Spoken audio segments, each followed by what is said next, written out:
Au premier trimestre 2025, le nombre de transactions immobilières a chuté de 30,3% par rapport au dernier trimestre 2024 et de 15,2% en glissement annuel. L'indice des prix des actifs immobiliers IPAI a reculé de moins 1,8% sur un trimestre, mais reste quasiment stable sur un an.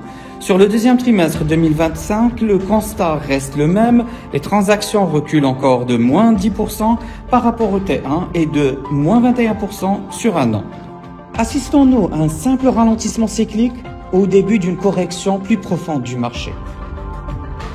Bonjour à tous et bienvenue à ce nouvel épisode Immo Baromètre. C'est un format débat qu'on a souhaité faire depuis Moubawab avec des agences spécialisées dans les différentes villes du royaume pour répondre à un point clé qui a été divulgué dans la presse ces derniers temps, qui est la chute du nombre de transactions immobilières au premier trimestre de 2025. On parle de moins 20% de réduction du nombre de transactions. Donc pour m'accompagner et pour les experts qui sont là pour nous donner leur point de vue sur les raisons, les facteurs de cette baisse, on a avec nous Sharaf El Garmaï de l'agence 8e Avenue. Bienvenue Sharaf. Merci. On a avec nous en présentiel aussi Karim Librahimi du Le Point de Vente, qui est une agence immobilière à Rabat. On a en visio avec nous, toujours sur Casablanca, Naoufel Belkhader, qui est de Akar Transactions. Nous avons Jalil Tahiri de Palm Real Estate, qui est à Marrakech. Et nous avons finalement Brahim Chaibi de Access Immo à Tanger. Merci messieurs d'être avec nous aujourd'hui pour faire ce point. Et avant de vous donner la parole, je voudrais remettre un petit peu dans le contexte la donnée qui a été mise sur le marché pour les moins 30%. C'est un indice qui s'appelle l'IPAI, qui est l'indice des prix des actifs immobiliers, qui est rendu public par Banque Al Maghreb en partenariat avec le cadastre, la NFCC. Donc, cette baisse concerne uniquement les biens de deuxième main, parce que l'IPAI ne se base que sur les biens qui ont été transactés 2 fois, donc forcément du deuxième main. Et moi, les questions qui m'intéressent, c'est, et on va faire un petit tour de table là-dessus, pour chacun de vous, c'est comment ressentez-vous dans chacune des villes cette baisse? Quels sont les facteurs qui sont associés? Est-ce que c'est quelque chose de ponctuel dû notamment à la cyberattaque qu'il y a eu par des hackers sur la conservation foncière qui a fait que pendant quasiment un mois, les notaires ont été fermés. Donc, ça a eu un impact de toute façon sur les transactions, on va pouvoir en parler. Et est-ce qu'aujourd'hui, l'immobilier neuf, notamment avec une plus grande diversité d'offres sur l'aide au logement, ça veut dire des biens immobiliers à moins de 700 000 dirhams qui a été annoncé il y a 1 an et demi par le gouvernement, mais qui aujourd'hui, le temps que ça se construise et que ça soit rendu, est actif, avec plus de biens actifs, est-ce que ça a un impact sur l'état général des transactions au Maroc? Donc, on va commencer avec nos amis qui sont en ligne. On va commencer avec le nord du Maroc. Donc, Brahim, à Tanger, quel est ton point de vue sur cette baisse? Quels sont les facteurs? Comment vois-tu le marché, toi, à Tanger? Bonjour, Monsieur Kevin. Bonjour, cher Imed, nos invités. Merci de m'accueillir sur ce podcast. Je suis très ravi de pouvoir partager avec vous et vos auditeurs les raisons principales du ralentissement actuel du marché immobilier à Tanger. Euh, on va dire, c'est une situation un peu complexe et influencée par l'économie et les politiques gouvernementales et les tendances du marché. Alors, on peut parler avec des causes, on va dire, du ralentissement. Il y a un ralentissement économique et pouvoir d'achat qui est dû à l'inflation qui continue à affecter les produits du premier nécessité pour les familles marocaines, notamment l'alimentation, le carburant, la scolarité et ainsi de suite. Il y a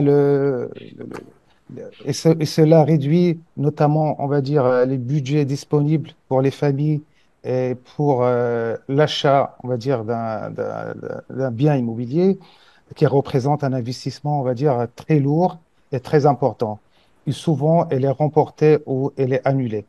Malheureusement, les salaires aussi n'ont pas suivi cette inflation qui rend, on va dire, l'accès à la propriété très difficile.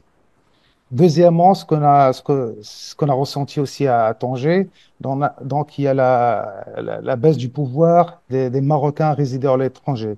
Vous savez que les Marocains du monde, c'est un pilier, on va dire, important pour le marché, on va dire, tangérois et marocain. Cependant, l'inflation en Europe et ailleurs, leur pouvoir d'achat en dirhams, donc, il a été, on va dire, il a été réduit et ils sont maintenant vraiment plus prudents pour leurs investissements. Euh, Malheureusement, il y a des pratiques encore à Tanger, c'est ce qu'on appelle le black. Donc, Le non déclaré. non, voilà. Le noir, donc certains particuliers qui vendent ou certains promoteurs, donc malheureusement utilisent encore cette pratique, ce qui exclut de nombreux acheteurs qu'ils ont accès à des crédits bancaires, mais ils ne peuvent pas payer une somme aussi importante non déclarée. Autre élément, nous avons aussi la saturation ou l'inadéquation de l'offre. Donc, vous savez que Tanger a connu un grand développement immobilier rapide, des programmes neufs, mais malheureusement, on va dire, les offres ne correspondent pas à la demande. Donc, il y a beaucoup d'offres en outstanding et beaucoup moins en moyen standing plus. Est-ce que, moi j'ai une question rapide, est-ce que tu as la sensation à Tanger que l'impact des transactions est aussi bien sur le deuxième main que sur le neuf? C'est un ralentissement général? À Tanger, c'est un ralentissement général. Ça veut dire que ce soit pour les promoteurs, que ce soit pour les particuliers. Donc, on a bien senti ça. Et quelles sont, juste pour conclure un petit peu rapidement là-dessus, les perspectives que tu vois? Est-ce que tu vois des programmes neufs qui vont arriver, qui correspondent à l'aide au logement, qui donc avec une offre qui va s'adapter au portefeuille des Tangérois et redynamiser la zone? Ou quel est ton point de vue par rapport à ça? Alors, malheureusement, à Tanger, on a vraiment peu de promoteurs qui travaillent avec l'option à l'aide de logement. Ça veut dire la majorité des promoteurs à Tanger, on va dire, ils vont pas ils n'utilisent pas cette pratique, on va dire. Ok. Et ça, ce qui complique un petit peu de plus en plus, on va dire, la situation pour les acheteurs. Je comprends. Donc toi, tu observes plus un ralentissement général qui est fait de moins de MRE, des charges, au final un pouvoir d'achat qui est plus faible et donc qui empêche de pouvoir travailler et pas assez de projets neufs ou même de deuxième main qui correspondent au final au portefeuille des Tangérois. Oui, après, il y a aussi en fait l'événement à Tanger, donc c'est l'effet de la Coupe du Monde aussi. Donc certains promoteurs ou certains particuliers qui ont augmenté le prix de plus de 25%. C'est une augmentation qui est assez forte. C'est sûr. En parlant de marché particulier, je voudrais maintenant qu'on puisse regarder, faire un focus sur Marrakech. Nous, on a pas mal parlé de Marrakech avec la data de Moubawa parce qu'on a vu depuis, d'ailleurs, on parle de la Coupe du Monde, depuis la Coupe du Monde. En tout cas, depuis ce moment-là, on a vu une vraie augmentation de la demande à Marrakech. C'était un petit peu un point d'inflexion. Et Jalil, tu es une agence historique à Marrakech. De ce qu'on vient de discuter, de ton point de vue sur la situation actuelle à Marrakech. Et je pense que ce qui intéresse tout le monde aussi, c'est un snapshot de comment tu vois le deuxième main, le neuf aujourd'hui sur Marrakech. En plus, tu es très introduit sur et la commercialisation de biens neufs et le deuxième main. Et les perspectives, parce qu'aujourd'hui, moi, par exemple, c'est une vraie question que je me pose, c'est quel est le futur à Marrakech? Alors, tout d'abord, je vous remercie énormément pour la confiance en Palm Real Estate, qui est broker et commercialisateur depuis 20 ans à Marrakech. C'est toujours un plaisir de collaborer avec Mouboua et avec Monsieur Kevin. Le marché de Marrakech est un marché très, très particulier par rapport à toutes les villes du Maroc, parce que c'est un marché cosmopolite international où il y a une demande locale, une demande de RME, double nationalité, et une demande d'étrangers.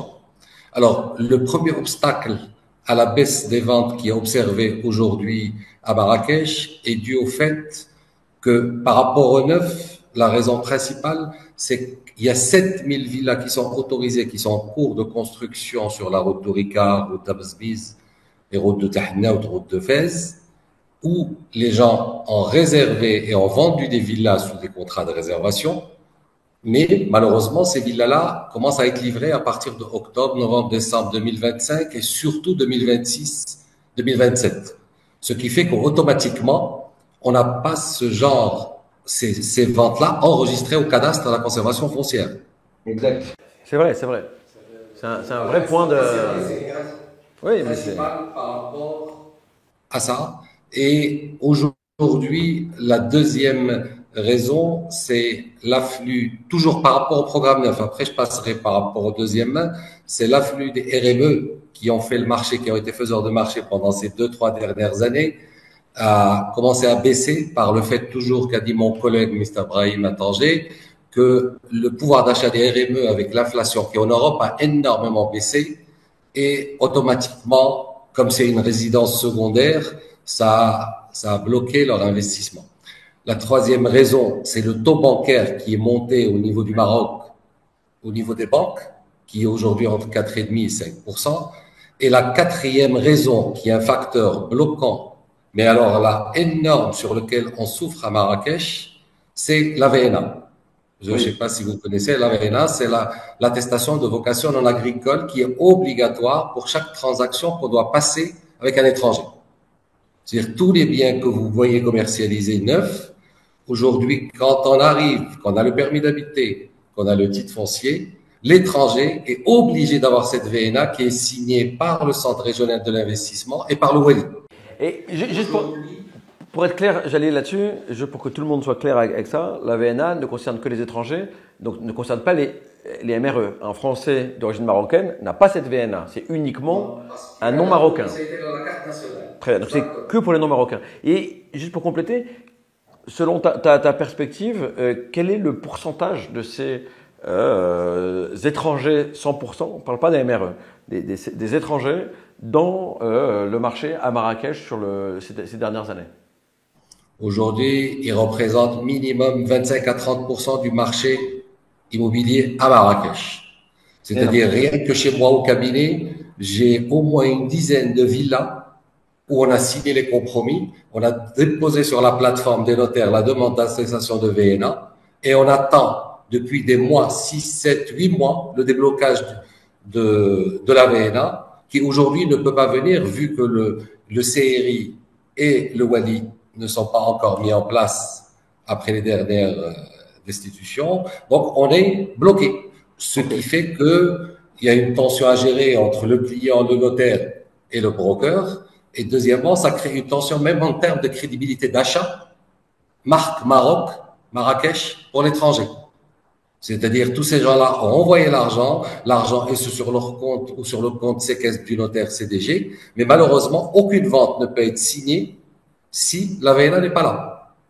Okay. Donc, au final, sur Marrakech, rapidement, sur la partie immobilier neuf, il y a une double chose, pour résumer un petit peu, il y a la partie de tout ce qui a été réservé mais non concrétisé qui va arriver, donc la vague qui va arriver l'année prochaine, et les problématiques d'inflation, etc., qu'on a commenté, et la partie des VNA qui peut toucher entre 20 et 30% des clients finaux, qui est très important et qui a été mis à mal surtout sur les 6 derniers mois, de ce que je comprends. Et le dernier facteur, c'est comme on est dans une ville où le marché est absorbé entre les RME binationaux et les étrangers, toutes ces personnes-là envoient de l'argent de l'étranger.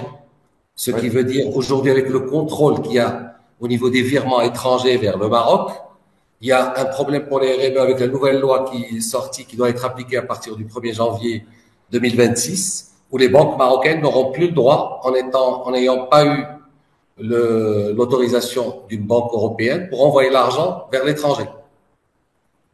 Plus le côté bloquant de l'étranger lui-même, qui quand il doit envoyer de l'argent, il doit justifier d'où est venu cet argent pour l'envoyer. Donc on n'est pas dans un marché local comme à Casablanca ou à Tanger ou à Rabat, où le client est national, il est sur place, il a ni VNA, ni plus le facteur aussi qui a bloqué les transactions, c'est le facteur d'écutus fiscal, où les plateformes, pendant un certain moment, ont retardé énormément les démarches. C'est vrai. Tu nous as donné un point de vue très clair sur la partie de l'immobilier neuf. Comment est-ce que tu vois le deuxième main à Marrakech? Alors, le deuxième main à Marrakech est un marché qui est petit par rapport à tout ce qui se développe dans la ville avec l'engouement et le marché qui est dynamique. Ce qui veut dire en termes de pourcentage, je n'ai pas le pourcentage exact, mais il est petit par rapport à tout ce qui se vend aujourd'hui. Automatiquement, ces gens-là, très peu sortent sur le marché. Pourquoi? Parce que la plupart font de l'investissement locatif. Avec le développement des Airbnb, où la rentabilité locative à Marrakech est très, très, très élevée par rapport à Casa, que je connais, Tanger, je ne connais pas, mais en tous les cas, la rentabilité est énorme. C'est-à-dire des villes, je vais vous donner un exemple, un appartement, un studio que vous achetez à 900 000, 1 million de dirhams, vous louez à 500 dirhams, 600 dirhams jour. Une villa que vous allez acheter à 3 millions et demi, 4 millions de dirhams, vous allez la louer à entre 3 et 4 000 dirhams jour. Ce qui fait que c'est une rentabilité énorme, que la plupart des gens gardent ce portefeuille pour la rentabilité.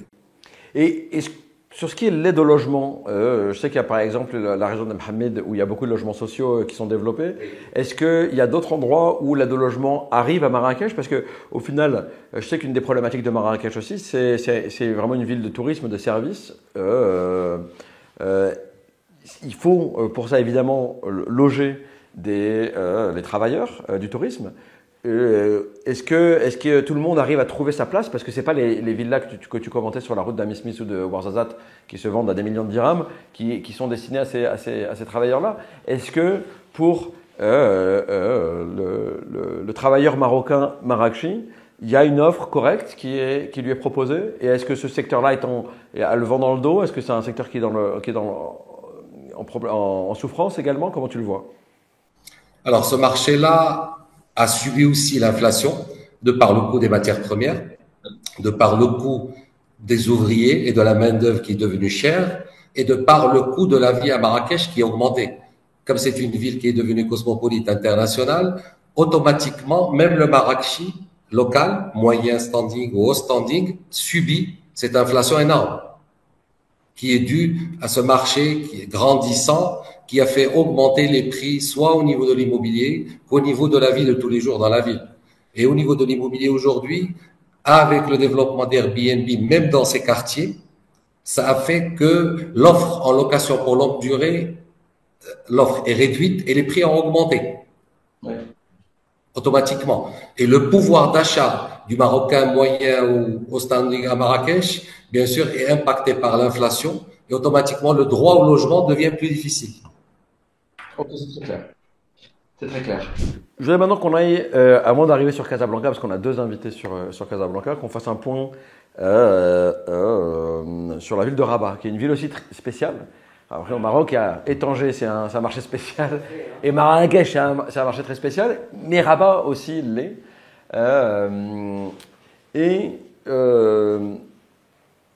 Karim, j'aurais voulu comprendre de ton point de vue, aujourd'hui, de ce qu'on a dit, comment est-ce que tu vois le marché à Rabat sur le neuf, le deuxième main, les différents standings? Est-ce que tout le monde est impacté à la même échelle? Quel est le ressenti que tu vois, toi, au quotidien? D'accord.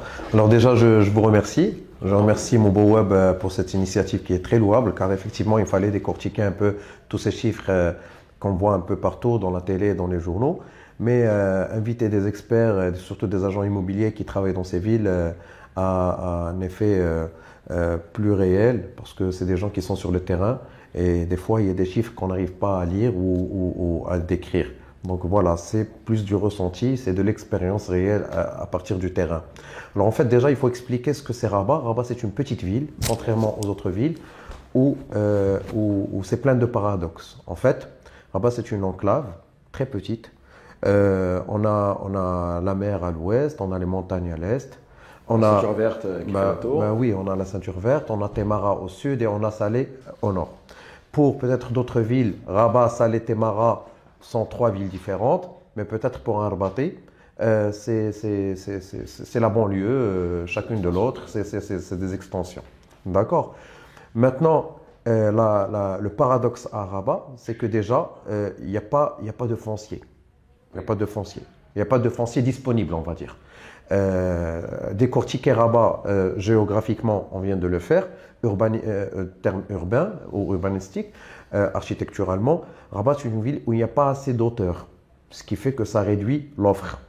80% de la ville de Rabat, entre des R+1, R+2, R+3 maximum, ou des villas. Après, on a quelques quartiers où maximum on est sur du R+4, et vraiment moins de 10% où on est sur du R+5 ou R+6, notamment dans des quartiers modernes tels que Mabella, Hair Riyad ou un peu Suissi. D'accord?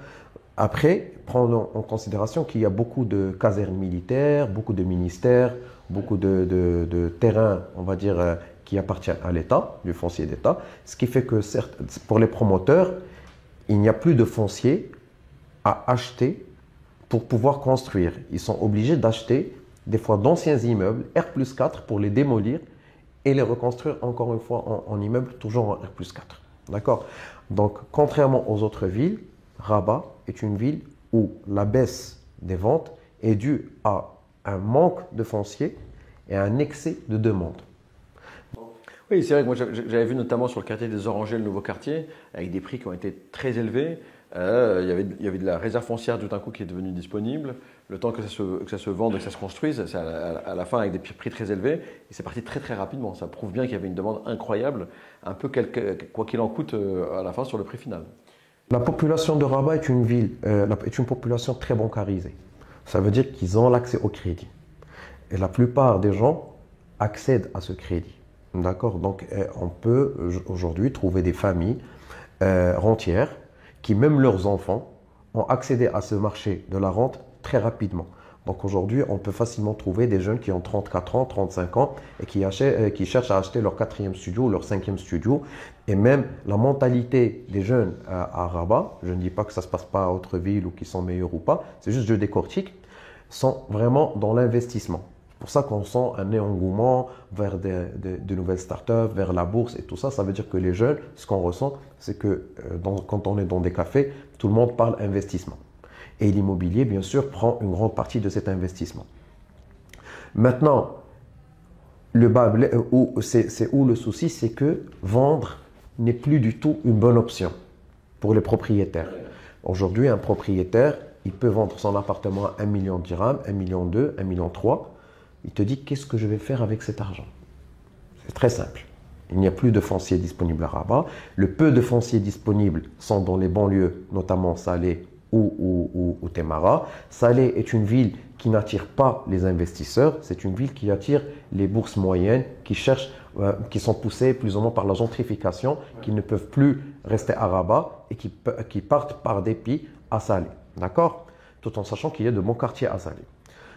Temara, il y a deux types de Temara. Il y a Temara, la ville moyenne, où la bourse moyenne peut encore survivre, car au Maroc, on est tous touchés par l'inflation des prix, que ce soit du nord au sud.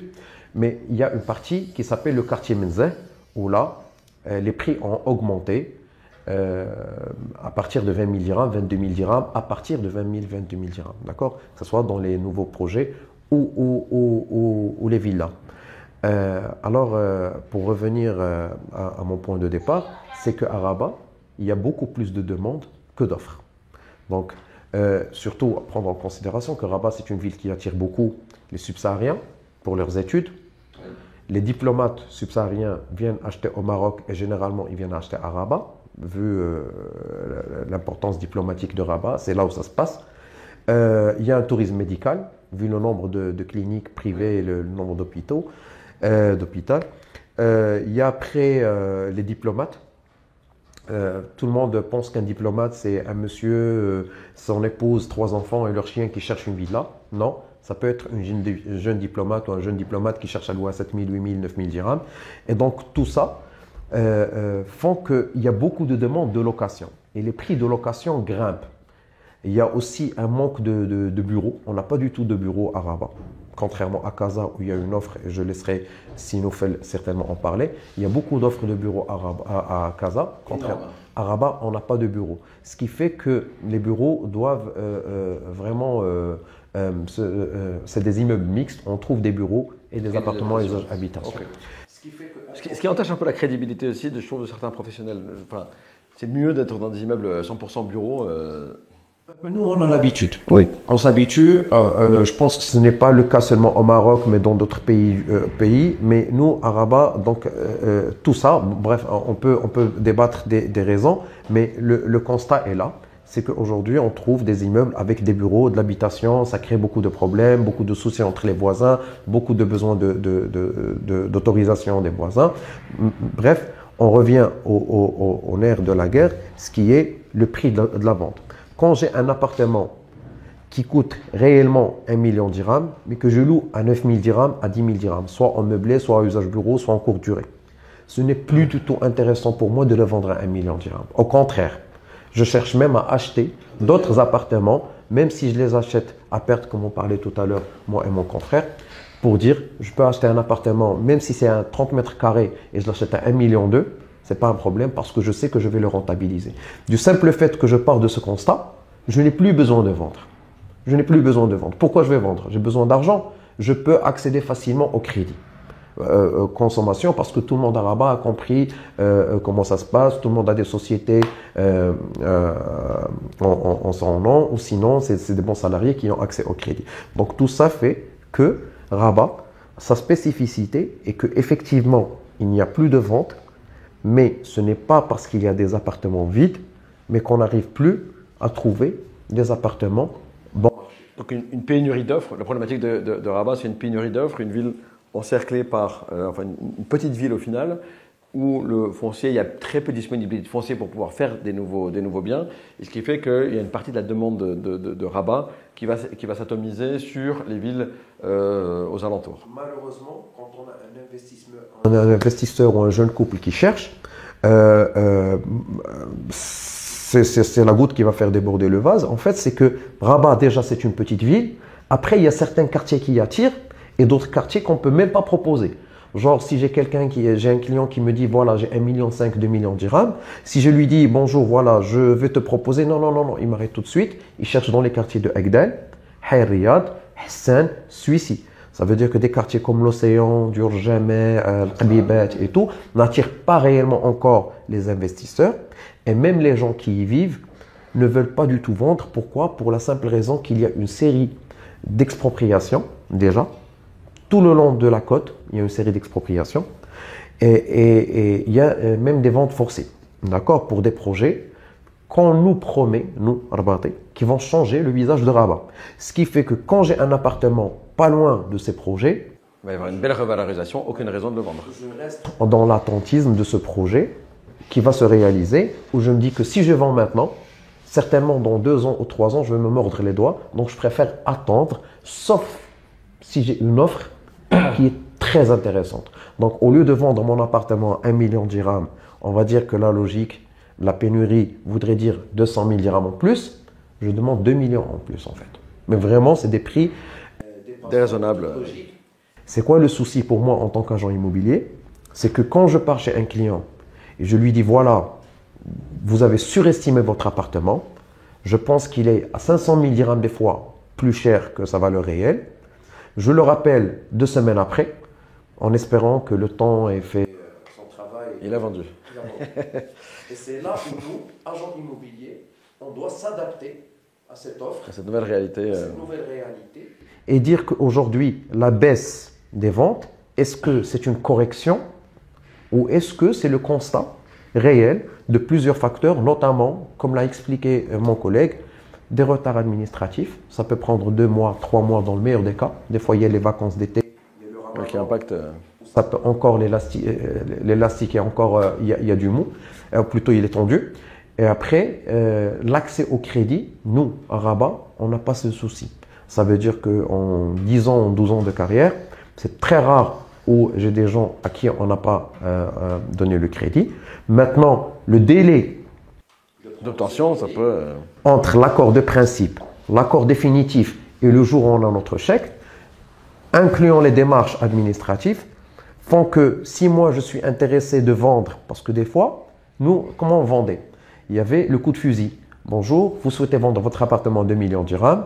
Il y a un client qui va vous offrir du cash aujourd'hui à 1,8 million.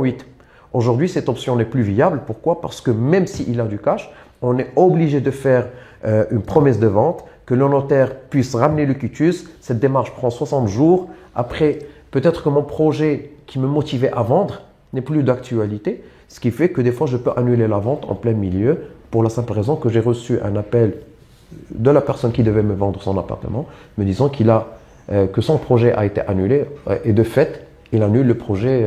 Sur lequel il était engagé. Okay. Donc, il y a beaucoup d'autres points qu'on aimerait discuter, mais ça serait de la redondance, car comme… C'est clair. Il y a aussi l'inflation, il y a aussi… ça, même si Rabat reste une ville très attractive, ça veut dire que si on dit que sur 100 000 personnes, par exemple, c'est vraiment un chiffre comme ça au hasard, sur 100 000 personnes qui devaient investir, c'était des MRE, notamment 30 à 40% et viser la ville de Rabat. Parce que c'est une ville où le rendement… c'est intéressant, c'est une ville sûre et c'est une très belle ville également. Je voudrais maintenant qu'on puisse partir sur ce qui représente 30 à 40% de transactions au Maroc, qui est Darbeida, la ville de Casablanca. Je vais commencer avec Sicharaf. Ça fait longtemps qu'on se connaît. Tu étais un des premiers à faire confiance à Moubawab. Ça me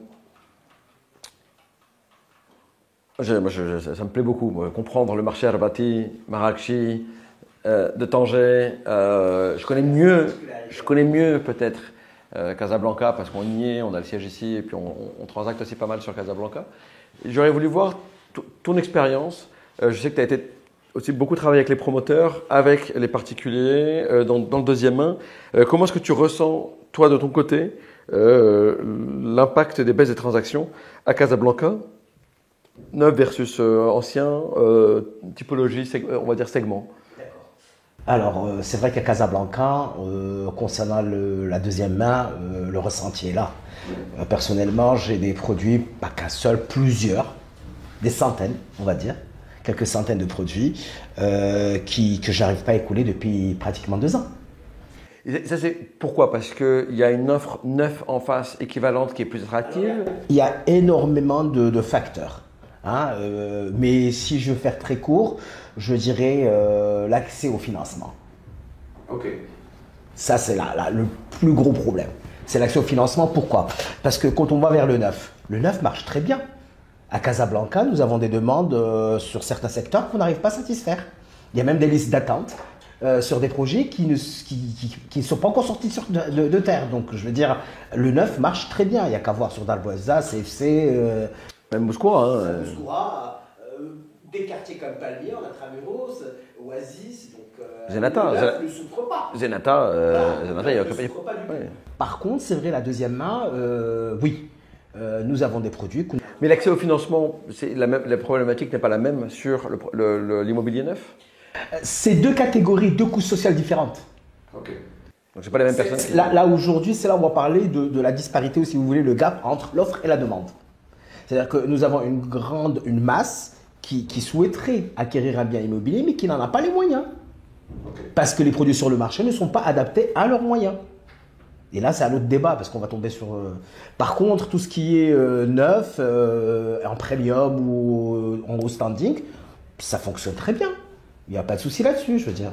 Donc quelque part, les ventes au standing à Casablanca sont inspirées par la construction du neuf, ce qui fait que retire en fait ce nombre de transactions sur la deuxième main. C'est vrai que les quartiers historiques, comme on avait à Racine par exemple, voilà. Il y a de moins, ou je crois, plus de transactions à Racine, alors que des quartiers à côté comme CFC se vendent très Alors là, nous avons aussi une des choses, un facteur qui est très important, c'est la mauvaise connaissance des vendeurs du marché actuel. C'est-à-dire qu'ils ont certains, ou des connaissances, ou ils ont déjà fait des transactions à un certain prix qui aujourd'hui n'est plus d'actualité. Oui. Et donc, ils n'ont pas une connaissance réelle des marchés, ils demandent des prix qui aujourd'hui ne matchent pas. Plus.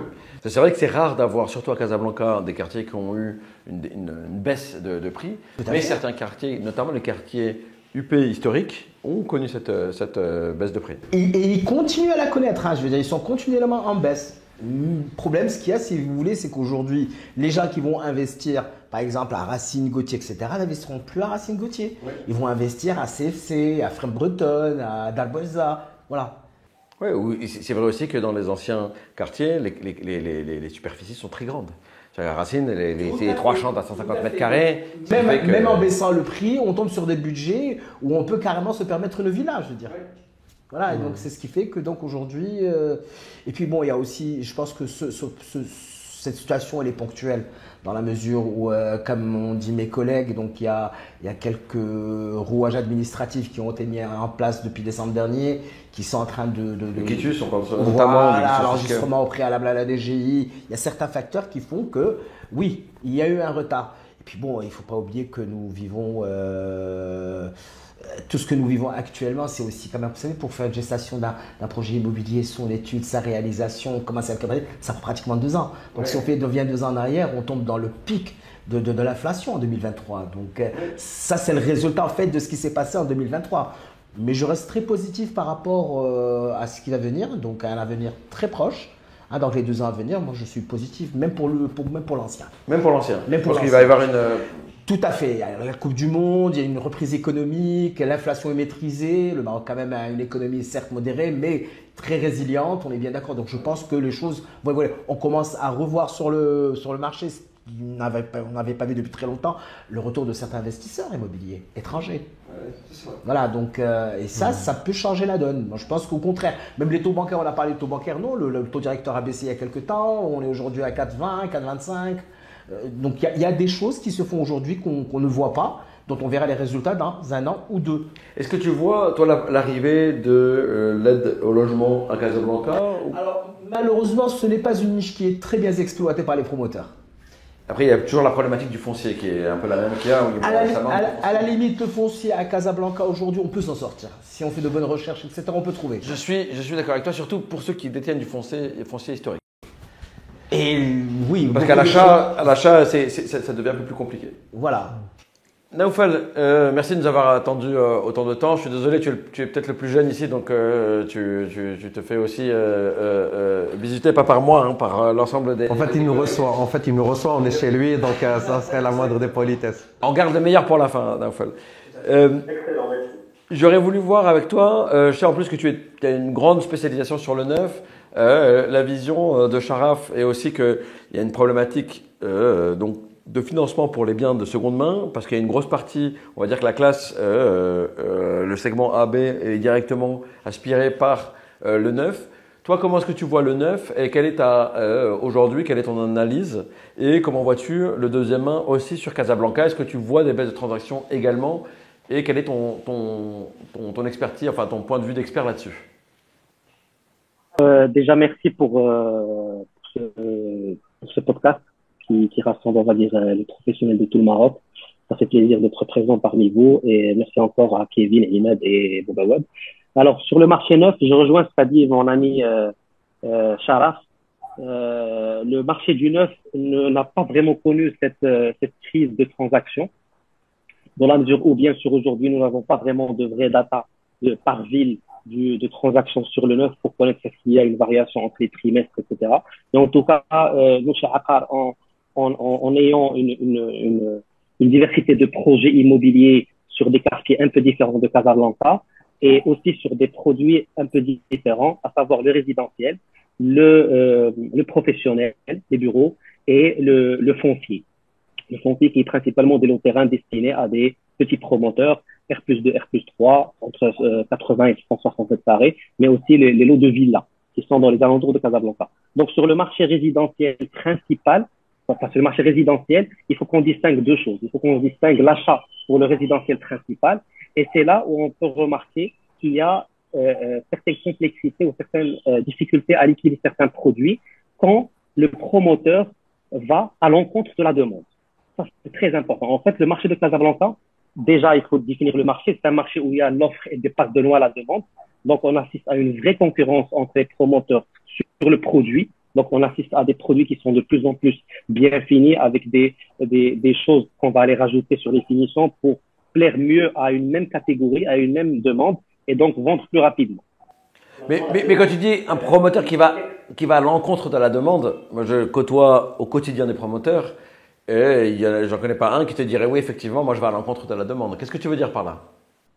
En fait, ce qui se passe, c'est que quand tu as des promoteurs qui ont construit il y a peut-être 2-3 ans et qui ont réalisé des programmes immobiliers où il y a une grande superficie sur des secteurs où tu as des budgets assez élevés, ben, ils ont vraiment une crise de vente. Mais aujourd'hui, on assiste à certains immeubles sur des quartiers UP comme Oasis, Ferme Bretonne, ou même aussi le Ma'arif et le Ma'arif Extension. Quand tu as des programmes immobiliers où tu assistes à des appartements de 3 chambres, salon de 150-160 mètres carrés qui avoisine les 3 millions de dirhams, et la demande n'est pas vraiment là. Le promoteur, il peine vraiment à vendre ce produit-là. Donc, il y a une grosse tendance que nous remarquons, nous, en travaillant en proximité avec les promoteurs sur le développement de nouveaux projets.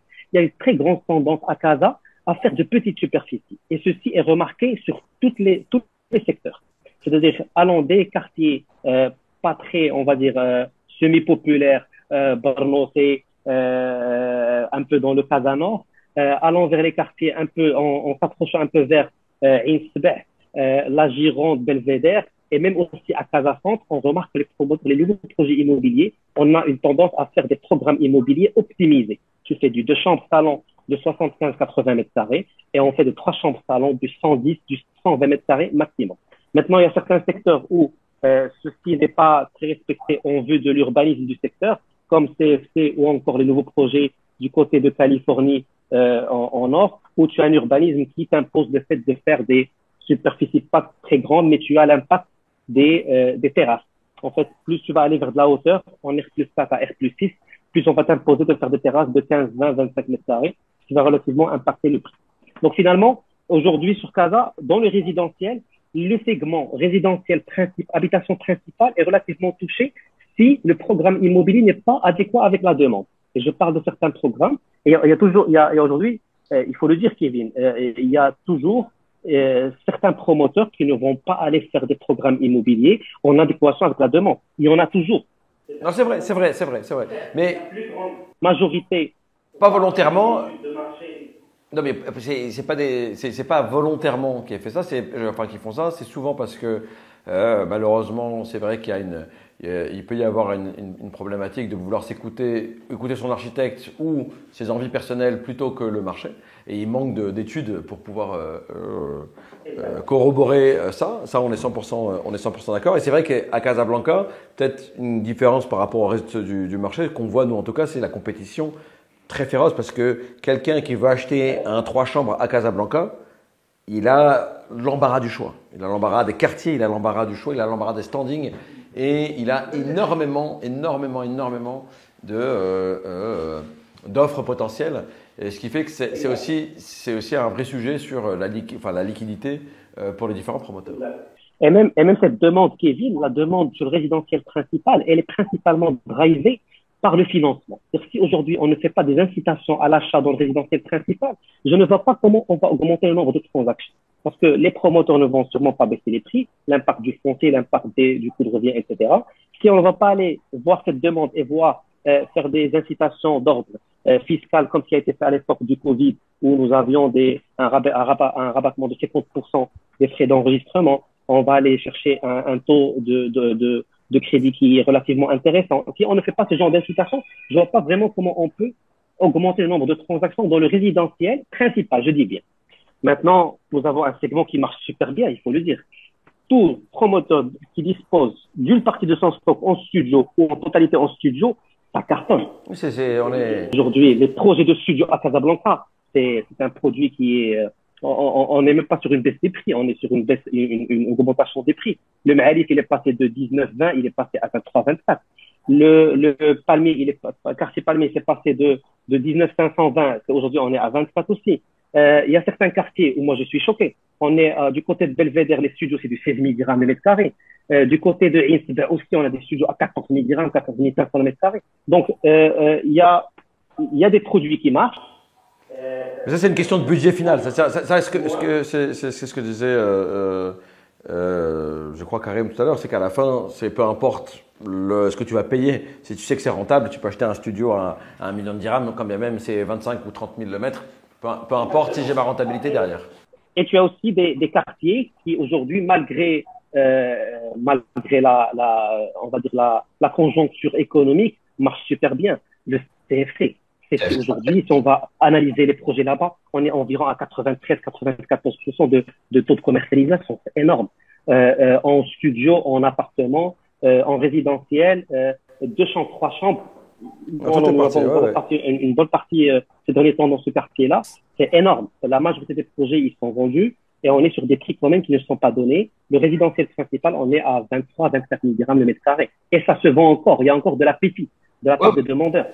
Je ne sais pas jusqu'à quand, mais c'est vrai qu'en tout cas, aujourd'hui, tout le monde en est plutôt content. Quel est ton point de vue sur le deuxième main? Là, la baisse des transactions, c'est surtout, enfin, c'est sur la deuxième main. Comment est-ce que tu vois le deuxième main? Alors moi, sur la seconde main, je rejoins ce que vous avez dit tout à l'heure, je suis tout à fait d'accord. Pour moi, tout quartier où il y a encore du développement du neuf, le Marocain qui va acheter va directement aller vers le neuf s'il n'y a pas une grande différence de prix avec la seconde main. Et c'est ce qui se passe aujourd'hui. On est sur certains quartiers où on a une seconde main qui date de 7 ans, 8 ans, et on a du neuf. Les vendeurs de seconde main, ils sont presque alignés au prix du neuf. Ça n'a pas de sens. Pourquoi je vais aller acheter un appartement de seconde main qui a 8 ans d'existence, sachant que je suis à 5-7%, 8% de différence avec du neuf? Mais ça, c'était le même cas. C'était le même cas il y a un an. Pour toi, c'est une des parties qui explique la baisse des 30%? Pardon? C'était le même cas il y a un an. C'était le même cas. Est-ce que c'est pour toi un des facteurs tout de même qui explique la baisse de 30% constatée dans l'IPAI? Pour moi, la baisse, elle est principalement due à un facteur administratif. Je pense que c'est juste un calcul qui est fait sur une période qui est assez compliquée, où le quitus fiscal a joué un grand rôle dans le ralentissement des transactions. Donc, ça va reprendre. Moi, je pense que ça va reprendre en T4, en T3 et T4 2025, c'est en début 2026. Une correction pour ça. Comme ce qui s'est passé dans le neuf l'année dernière. On a eu une baisse en T3, en T2, T3 2024. Pourquoi? Parce qu'on est venu imposer le quitus fiscal sur du neuf. L'administration n'était pas prête, les notaires n'étaient pas prêts, nous, les promoteurs n'étaient pas prêts. Donc, nous avions des ventes qui étaient ralenties de 1 mois et demi, 2 mois. Mais après, quand ça a été rodé, aujourd'hui, quand le promoteur obtient le permis d'habiter foncier, ben, il va directement demander à son notaire d'avoir les articles les articles fiscaux de tous les biens dont il dispose. Aujourd'hui, nous faisons des transactions pour du neuf en livraison, ça se passe crème. Il n'y a aucun problème on va dire de ralentissement fiscal. Donc moi je pense qu'aujourd'hui il y a une période de transition qui fait que nous avons imposé un quitus fiscal. Donc il faut que les propriétaires de seconde main s'habituent un peu à cette lenteur de transaction dans la seconde main, due au quitus fiscal, due au fait qu'aujourd'hui aussi on n'a pas une grosse éducation fiscale au Maroc.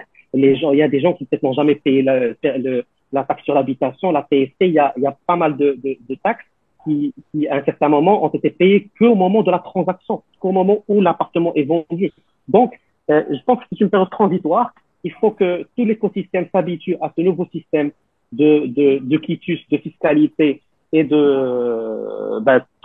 le rouage soit un peu rodé. Mais je pense que ça va reprendre d'ici fin d'année. Très bien. Je voudrais qu'on fasse un dernier tour rapide, un mot de la fin pour être concis, où on mettait en avant les solutions, peut-être pas nationales, parce que de ce que j'ai compris, il y a quand même des marchés différents, des problématiques différentes, et le Maroc ne se résume pas à une ville, mais sinon à un tissu de différentes régions et de villes. Et pour revoir un petit peu les solutions que vous verrez qui pourraient aider là où vous êtes. Brahim, si on revient avec toi à Tanger, quelles sont les solutions que tu mettrais en avant à Tanger pour renouer avec la croissance des ventes sur le marché de l'immobilier?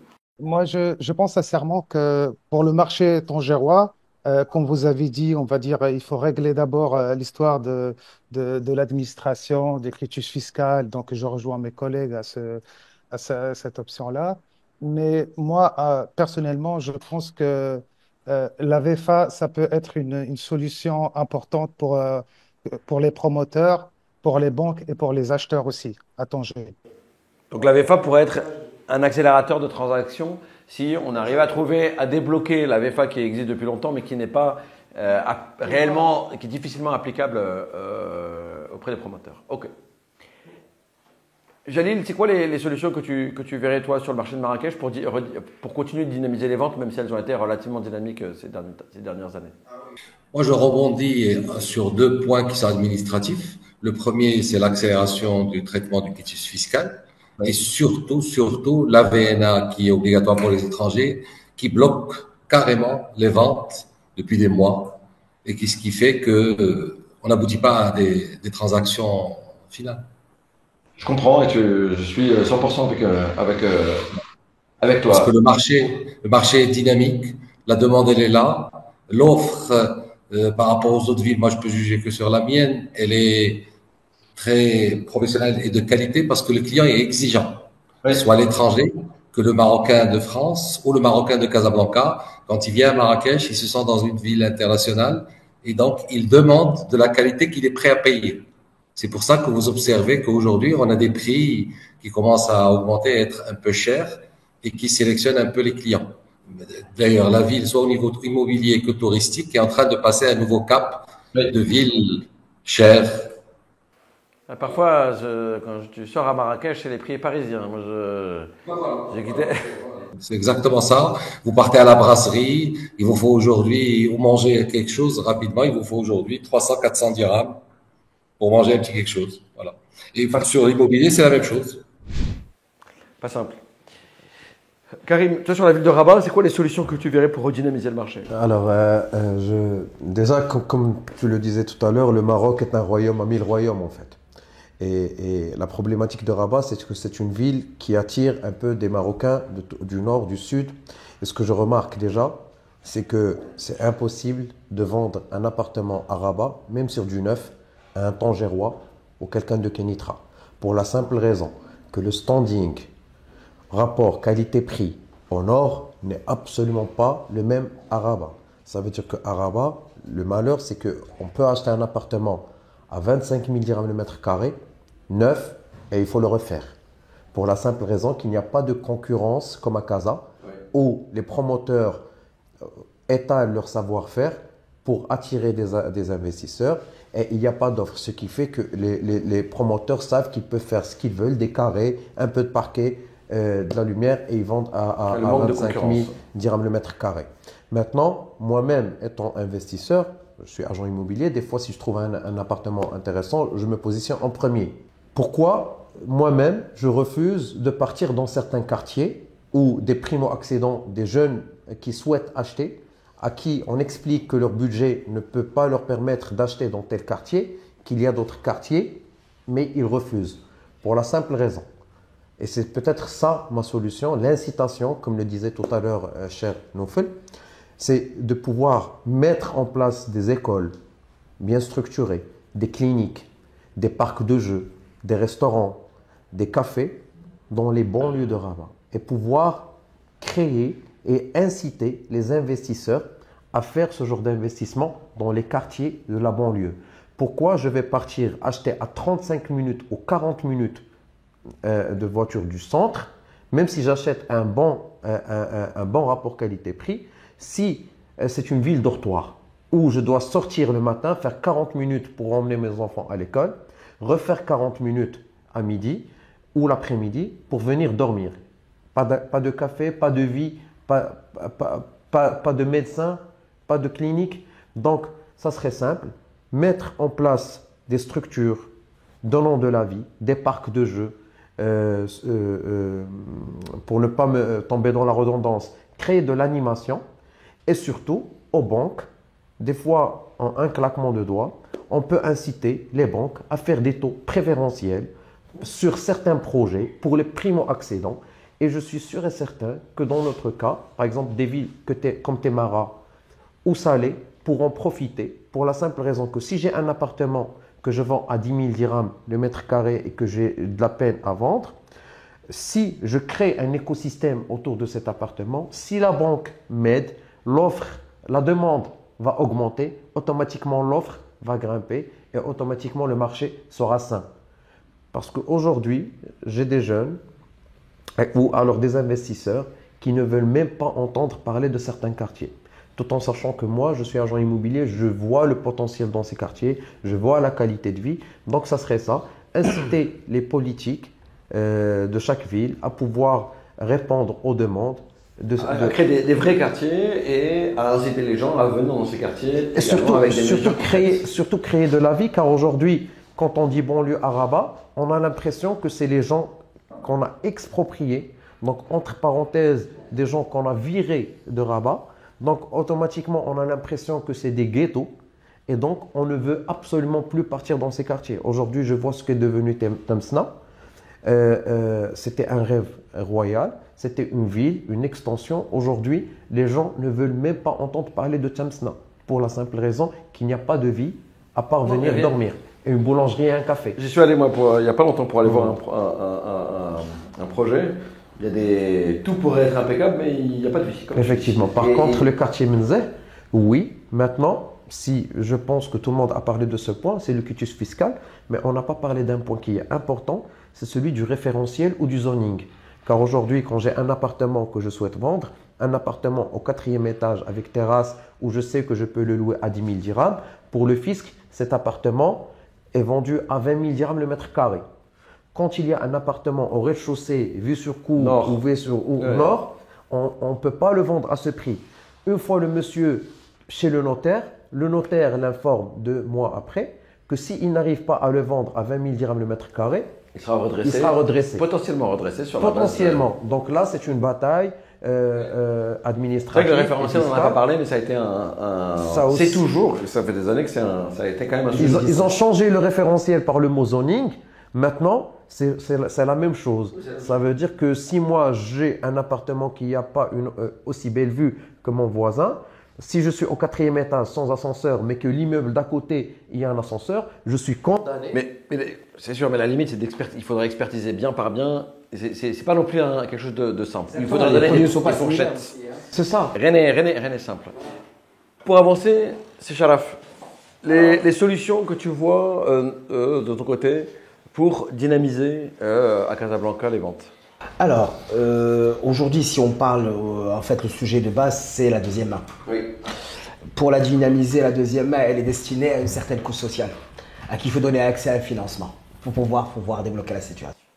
Donc assouplir l'accès au financement. Exactement. Pour les achats des biens en deuxième main. Exactement.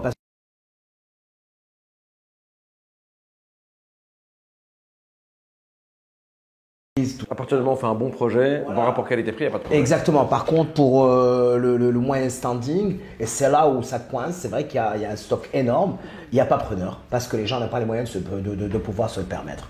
Bon, il y a aussi certains points qu'ont évoqué mes confrères. La VFA, c'est vrai, ça pourrait être très utile. Je pense que la situation actuelle est ponctuelle, vu le nouveau système des déclarations au préalable à la DGI, ça a beaucoup joué. Il y a l'inflation aussi qui depuis le Covid, les gens, quand même, la couche moyenne, elle a beaucoup subi.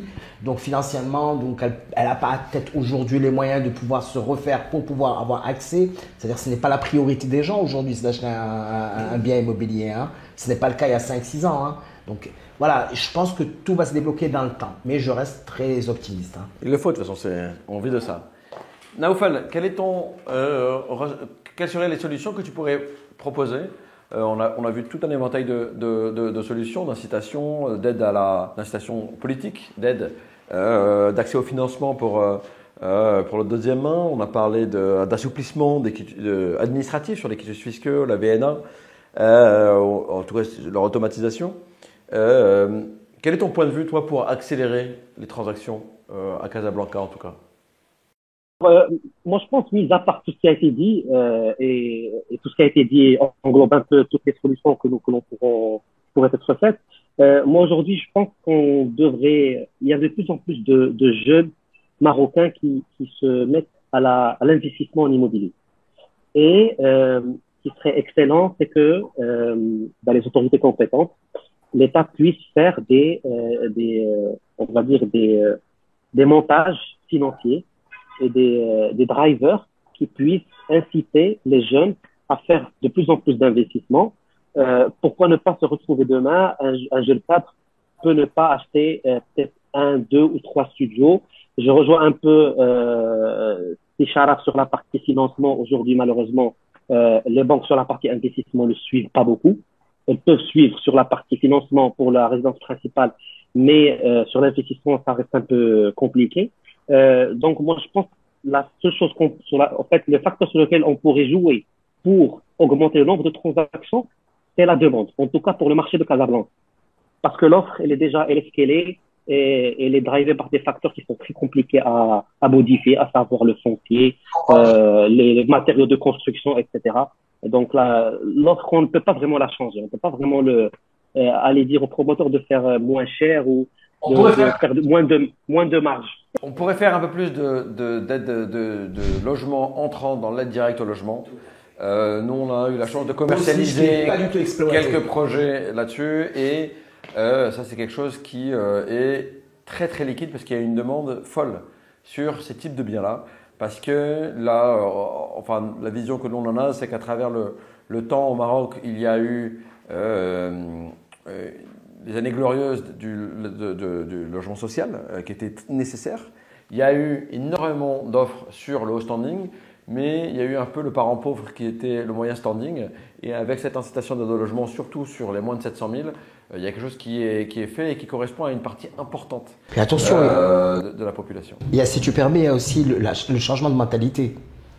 C'est-à-dire qu'aujourd'hui, moi je fais ça depuis 30 ans, les produits qui existaient, qui étaient, je veux dire, très recherchés il y a 30 ans, ne le sont plus aujourd'hui, ils sont obsolètes. Et les salons marocains, on les voit de moins en moins. Voilà. Les cuisines ouvertes, on en voit de plus en plus.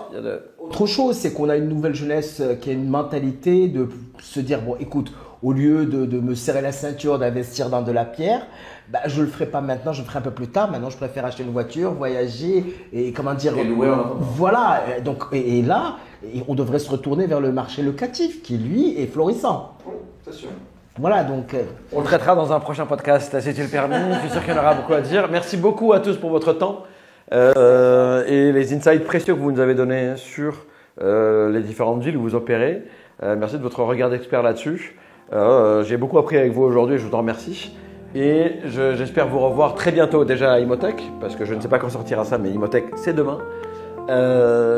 Pour ceux qui pourront venir, et je vous dis à très bientôt. Merci encore.